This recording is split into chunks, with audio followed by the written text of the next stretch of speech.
Before I get into the tips, I just wanted to show off the new movable clutter and lights updates. So obviously we can now move clutter. You choose the different clutter in the same way you did before by clicking on the door or the window, but then you can just click and drag it. And what's more is if you click on the piece of clutter, you can duplicate it and rotate it. This has given us endless possibilities with clutter now, and I've actually used this feature in one of the tips today.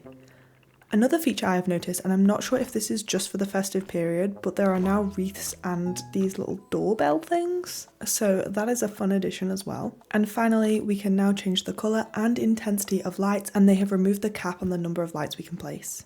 With the movable clutter update, we can now make little clutter nooks. So you take two walls and you place them in front of each other with a small arched window on it. You have to line those arched windows up, and that is your nook. You then want to find the clutter that you want to place in the nook. I find that this barrel with candles fits perfectly, and then you need to just line the two walls back up with the candles. The only other clutter I've found that works with this is the bush, so let me know if you guys find anything else.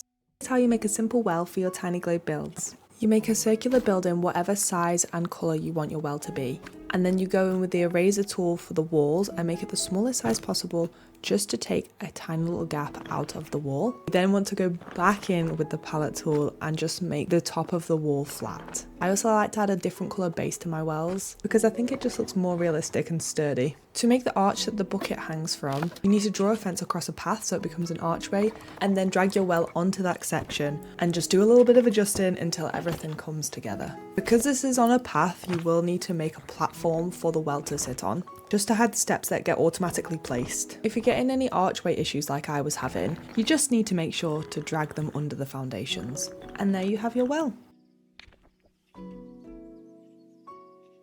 Here's an easy way to make your roofs more interesting. So start by making your building, and you want to make sure it's one of these wide roofs. So if it's not, you just need to pull it out. Then you want to create a wall, make sure that's taller than your building, and line it up as perfectly as possible with that central bit of your roof. Then go in with your chimneys and put them on either side of the wall. You're going to want to adjust the roof so that it isn't higher than your chimneys. And then all that's left to do is add the finishing touches, and you have your cute cozy cottage.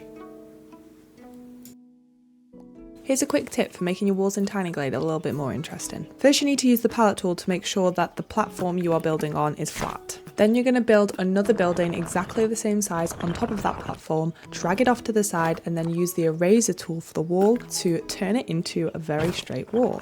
This is a much easier method than drawing the individual walls, and it's perfect every single time. Then you're going to add your windows, holding control so that they don't link together to form a 2 or 3 wide window. Just repeat this all the way around and you will have your finished wall. I also like to use the arrow slit sometimes for a different effect.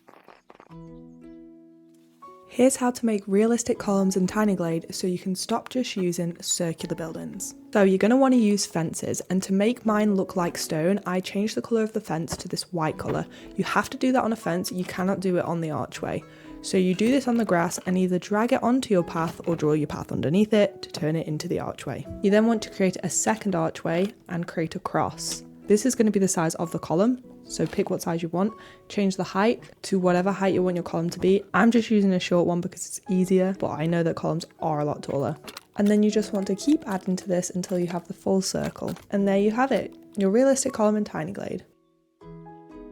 So recently I made a video where I used these fences to make columns, and it got me thinking about what else I could use these fences for. So now I'm going to show you how to make a little wooden stool. You want to draw your fence on the grass and change the colour to whatever colour you want your stool to be, and then drag it onto the path so it becomes an arch. You want to make this arch really small and really skinny, basically whatever size you want your stool to be, and then just keep repeating this until you have a circle. Now to me, this is like a little tree stump stool. I also thought it could work as a barrel if you make it a little bit bigger. I'm going to figure out what else I can use fences for, so make sure you follow for more Tiny Glade tips.